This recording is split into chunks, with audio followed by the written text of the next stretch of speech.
One thing people wouldn't realise about CSBP is probably the time and effort that we put into the actual quality of the product we make.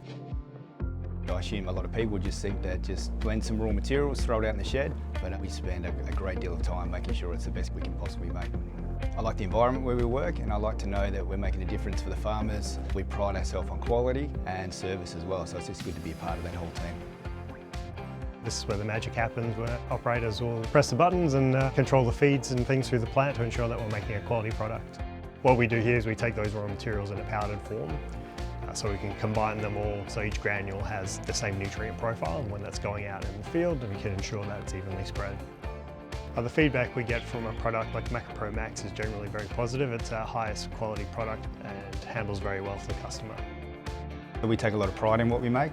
We'll do 2-hour samples, we check for sizing, we check for pH, we check for moisture.